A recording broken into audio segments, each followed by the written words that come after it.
Chess සිතන්ගේ ආරම්භක පිහිටීම සහ chess සිතන් හඳුනා ගැනීම ගැන තමයි අද 4 වෙනි චෙස් පාඩමේදී SHS එකේ YouTube channel එකෙන් අපි සාකච්ඡා කරමු.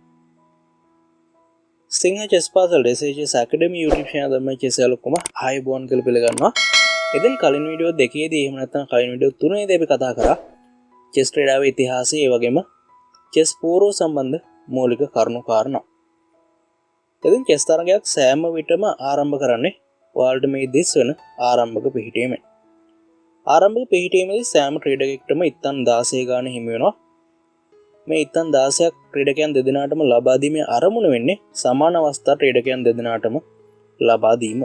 ඉතින් අපි පළවෙනි වීඩියෝ එකේදී කියපු දෙයක් තමයි පළවෙනිටම ඇදීම් වාරයේ හිමි වෙන්නේ සුදු ඉත්තන් හිමි එහෙම නැත්නම් ලා පැහැති ඉත්තන් හිමි ක්‍රීඩකයාට කියන එක.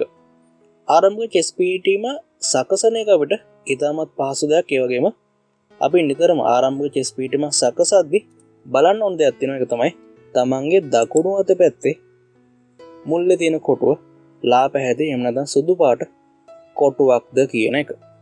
ඉතින් ඊට පස්සේ අද වීඩියෝ එකේදී අපි කියලා දෙන විදිහට ඔයාලට තියෙන්නේ ඉත්තන් තබන්න චෙස් පූර්ව මත. එතකොට ඔයාලට නිවැරදිව ආරම්භක පිහිටීම සකස ගන්න පුළුවන්.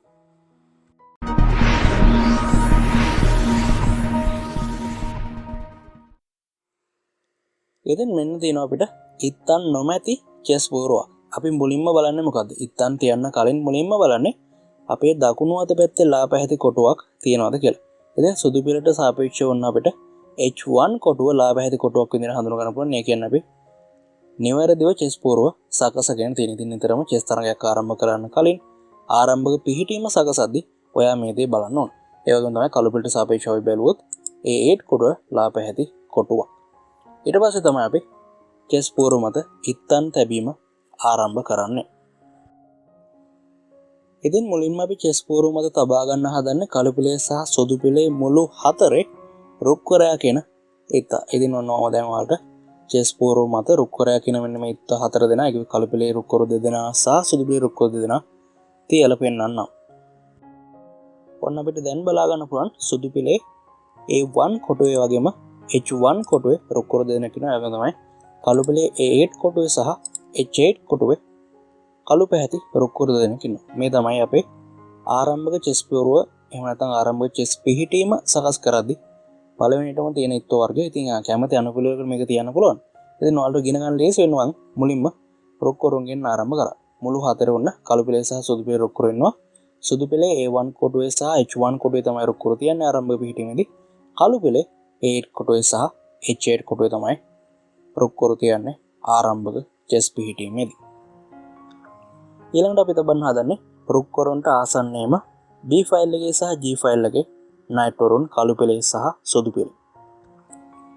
ඔන්න අපිට මේ පිහිටීමේදී බලා ගන්න පුළුවන් B1 කොටුවේ වගේම G1 කොටුවේ සුදු පිළේ නයිට්‍රෝන දෙදෙනා ඉන්නවා රුක්කරුන්ට ඉතාමත් ආසන්නයේ රුක්කරු ආසන්නයේම.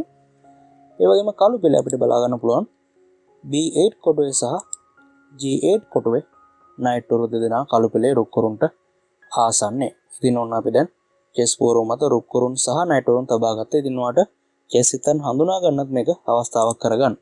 අපි මේ මුළු වල ඉන්න ඉත්තන්ට කිව්වේ මොකද්ද නම? රුක්කරු. ඊට පස්සේ තමයි ඔන්න අපි අශ්වයා වගේ ඉත්තෙක් ඉන්නවා. මෙයාට අපි නයිට් කියලා ඔන්න නම දුන්නා. රුක්කරු තමයි මුළු හතර ඉන්නේ. සුදු පිළේ නම් A1 කොටුවේ සහ H1 කොටුවේ රුක්කරු ඉන්නේ. කළු පිළේ නම් A8 කොටුවේ සහ H8 කොටුවේ. ඒ වගේම රුක්කරුන්ට ඉතාමත් ආසන්නේ ඊළඟ ෆයිල් එකේ B1 කොටුවේ තමයි සුදු පිළේ නයිට් කෙනෙක් ඉන්නේ. ඒ වගේම G1 කොටුවේ කළු පිළේ නම් B8 කොටුවේ සහ G8 කොටුවේ තමයි මෙන්න මේ නයිට් කියන ඉත්තා ඉන්නේ. ඊළඟට අපි තියන්න හදන්නේ චෙස් පූර්ව මත බිෂප් වරු කියන ඉත්තා. මෙන්න මේ නයිට් වරුන්ට ඉතාමත් ආසන්නේ. ඔන්න අපිට දැන් බලා ගන්න පුළුවන් නයිට් වරුන්ට ඉතාමත් ආසන්නේ සුදු පිළේ නම් C1 කොටුවේ සහ F1 කොටුවේ වගේම කළු පිළේ නම් C8 කොටුවේ සහ F8 කොටුවේ බිෂප් වරු. ඉතින් මෙයාලගේ අපිට විශේෂත්වය බලා ගන්න පුළුවන් C1 කොටුවේ ඉන්න බිෂප් අඳුරු පැහැති කොටුවල තමයි මෙන්න මේ ආකාරයට ගමන් කරන්නේ. ඒ වගේම F1 කොටුවේ ඉන්න බිෂප් ලා පැහැති කොටුවල තමයි ගමන් කරන්නේ. ඉතින් මේ බිෂප් වරුන්ගේ ගමන් මාර්ග ගැන මම ඉදිරි වීඩියෝදී කතා කරනවා. දැනට සරල සුළු අවබෝධයක් ලබාගෙන තියාගන්න. ඉතින් අපි මුලින්ම තිබ්බ චෙස් බෝඩේ මුළු හතරේ රුක්කරුන්, ඊට පස්සේ නයිට් වරු තිබ්බ රුක්කරුන්ට ආසන්නේම. දැන් නයිට් වරුන්ට ආසන්න අපි තිබ්බ බිෂප් වරු, සුදු පිළේ බිෂප් වරු දෙන C1 සහ F1 කොටුවේ, කළු පිළේ බිෂප් වරු දෙන C8 කොටුවේ සහ F8 කොටුවේ. ඔයාලට මේක එකපාරටම පැහැදිලි නැත්නම් වීඩියෝ එක ආපහු පොඩ්ඩක් ඉස්සරහට අරගෙන බලන්න. ඔයාලට ආපහු හොඳට පැහැදිලි වේවි. අපි ඊළඟට තියන්න හදන්නේ චෙස් පූර්ව මතේ ඉන්න බලවත්ම එක්තය තමයි රජුගේ ප්‍රධාන උපදේශකාව රජින කියන එක්තා. ඉතින් මේ රජින කියන එක්තා අපි කොටුවක් මත තබලා තියෙන විශේෂත්වය තමයි එයා අයිති පිළේ පාට කොටුවේ තමයි මේ රජින ඉන්නේ කිව්වේ. සුදු පිළේ නම් ඉන්නේ සුදු පාට කොටුවක් වෙන D1 කොටුවේ තමයි සුදු පිළේ රජින. ඒ වගේම කළු පිළේ එහෙම නැත්නම් මේ පිහිටීමේ ඉඳන් චෙස් පූර්ව අපිට දුඹුරු පාටින් තමයි බලා ගන්න පුළුවන්. එතකොට කළු පිළේ කුයින් වරිය ඉන්නේ අඳුරු පාට කොටුවක. ඉතින් මේක තමයි විශේෂත්වය. ඉතින් දැන් ඔන්න ඔයාලට බලා ගන්න පුළුවන්. අපි මුලින්ම තිබ්බ රුක්කරු දෙදෙනා මුළු දෙපැත්තේ. ඊට පස්සේ අපි තිබ්බ රුක්කරුන්ට ආසන්නයේම නයිට් වරු දෙදෙනා. ඊට පස්සේ නයිට් වරුන්ට ආසන්න අපි බිෂප් වරු කියන මෙන්න මේ ඉත්තු දෙන්නා තිබ්බා. ඊට පස්සේ C1 බිෂප්ට ආසන්නයේ තමයි අපි කුයින් තියන්නේ. එතනදී අපි මොකද්ද බලන්නේ? කොටු දෙකක් ඉතුරු වෙනවනේ. ඒ අතරින් සුදු පිළේ කුයින් වරිය අපි දිනවනේ. එහෙම තමයි සුදු පිළේ රජින අපි දිනවනම් සුදු පාට කොටුවක තමයි අපි රජින තියන්නේ. ඒ වගේම කළු පිළේ නම් අඳුරු පාට කොටුවක මේ පිහිටීමේ ඉඳන් දුඹුරු පාට කොටුවක එහෙම නැත්නම් සාමාන්‍ය කළු පාට කොටුවක තමයි මෙන්න මේ කළු පිළේ රජින අපි තියන්නේ. ඉතුරු කොටුවේ තමයි චෙස් පූර්ව මතේ ඉන්න වටිනම ඉත්තයකුවේ රජතුමා කියන ඉත්තව අපි තබන්නේ. ඉතින් උන් අපිට බලා ගන්න පුළුවන් සුදු පිළේ රජතුමා ඉන්නේ අඳුරු පාට කොටුවක. ඒ වගේම කළු පිළේ රජතුමා ඉන්නේ ලා පාට කොටුවක. ඉතින් මේක ඔයාලා පටලවා ගන්න ඕනේ රජතුමා කියන ඉත්තගේ මෙන්න මේ පුංචි කුරුසයක් වගේ කොටසක් තියෙනවා. ඉහළ කොටස හැබැයි රජිනගේ තියෙන්නේ ඔටුන්නක් වගේ. ඉතින් මේ ඉත්තු දෙන්න ඔයාලා පටලවා ගන්න ඕනේ.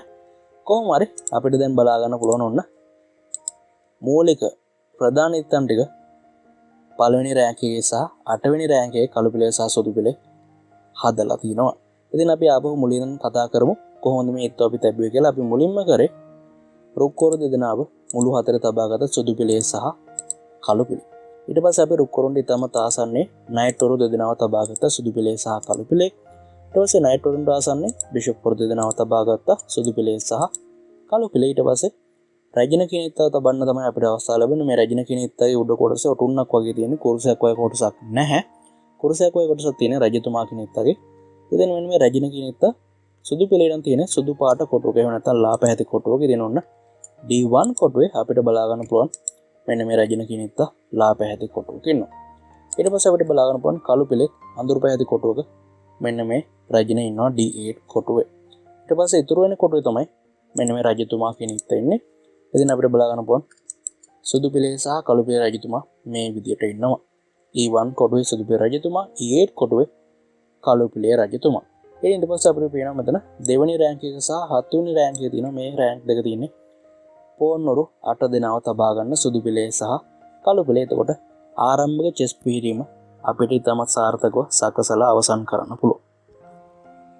ඉතින් දැන් උන් අපිට බලා ගන්න පුළුවන් සම්පූර්ණ නිවැරදි ආරම්භක චෙස් පිහිටීම. මේක තමයි අපි චෙස් තරගයක් ආරම්භ කරන්න කලින් සකස් කරගන්න ඕන පිහිටීම.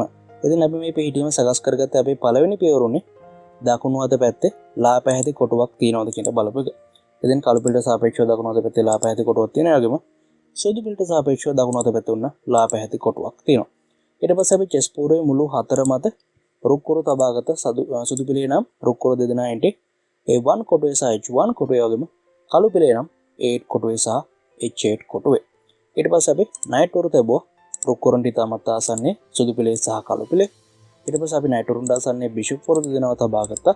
ඊට පස්සේ කොටු දෙකක් ඉතුරු වුණා. එතනින් ඔටුන්නක් වගේ කොටසක් උඩ තියෙන ඉත්තයකුවේ රජින කියන ඉත්තව අපි සුදු පිළේ නම් ලා පැහැති කොටුවක තමයි තබාගත්තේ. ඒ වගේම කළු පිළේ නම් අඳුරු පැහැති කොටුවක.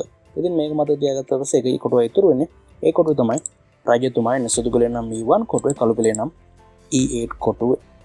ඊට පස්සේ අපිට තව කොටු 8ක් ඉතුරු වෙනවා මේ ඉත්තන්ට ඉහළින්. මේකේ දෙවෙනි රෑන්ක් එකේ සහ 7 වෙනි රෑන්ක් එකේ කළු පිළේ නම් මෙන්න මේ දෙවෙනි රෑන්ක් එකේ සහ 7 වෙනි රෑන්ක් එකේ අපි පෝන්නරු එහෙම නැත්නම් සෙබළවරු කියන මෙන්න මේ තොරේ තියාගත්තා. එතකොට අපිට නිවැරදිව සම්පූර්ණ ආරම්භක පිහිටීම සකස් කරගන්න හැකියාව ලැබුණා. ඉතින් මේ වීඩියෝ එකේදී ඔයාලට එකපාරටම තේරුනේ නැත්නම් ආපහු ගිහලා බලන්න වීඩියෝ එකේ මුලින් ඉඳන්ම. එතකොට ඔයාලට නිවැරදිව චෙස් පූර්ව සකස ගන්න පුළුවන්. දැන් ගොඩක් අයට තියෙන ප්‍රශ්නයක් තමයි චෙස් පූර්වක් මෙලදී ගන්න ඕනද කියන එක. ඔව් චෙස් පූර්වක් මෙලදී ගන්න ඕන. මම මේ ගැන වෙනම වීඩියෝ එකකදී කතා කරන්නම්. චෙස් පූර්වක් මෙලදී ගන්න දැන්ම හදිස්සි වෙන්න එපා. මොකද නිවැරදි චෙස් පුවරුවක් මිලදී ගන්න එක ඔයා ගණනාගතයට කරන ගොඩක් හොඳ ආයෝජනයක් වෙන්න ඕන නිසා. ඉතින් මට පල්ලෙහා කමෙන්ට් සෙක්ෂන් එකේ දැනුම් දෙන්න චෙස් වලට අලුතෙන් එකතු වෙන්න ආගව දැනටම චෙස් පුවරුවක් තියනවද එහෙම නැත්නම් චෙස් පුවරුවක් මිලදී ගන්න බලාපොරොත්තු වෙන්න ඉන්න කියලා. ඉතින් අද වීඩියෝ එකේදී අපි සම්පූර්ණයෙන් ඉගෙන ගත්ත කොහොමද චෙස් පුවරුව සකසන්නේ කියලා නිවැරදිව. ඉතින් ඔයා අලුත් දෙයක් ඉගෙන ගත්ත හින්දා වීඩියෝ එකට ලයික් එකක් දාන්න. ඒ වගේම ඔයාගේ අලුතෙන් චෙස් දාන්නේ නැති යාළුවෙක් ඉන්නවා නම් මේ channel එකත් එක්ක එකතු කරන්න යාට චෙස් ක්‍රීඩාව ඉගෙන ගන්න. ඉතින් මම කිව්වා වගේම ඔයාලට චෙස් පුවරුවක් තියනවද නැද්ද කියලා පල්ලෙහා කමෙන්ට් සෙක්ෂන් එකේ දැනුම් දෙන්න. මම ඊළඟ වීඩියෝ එකේදී ඔයාලට කියලා දෙන්නම් කොහොමද චෙස් පුවරුවක් මිලදී ගන්න නිවැරදි සහ හොඳ චෙස් පුවරුවක්. ඉතින් සම්පූර්ණ වීඩියෝ YouTube එකකින්ම බලපුවාට ගොඩක් ස්තුතියි. තවත් වීඩියෝ එකක් හම්බෙමු SHS Academy YouTube channel එකේ.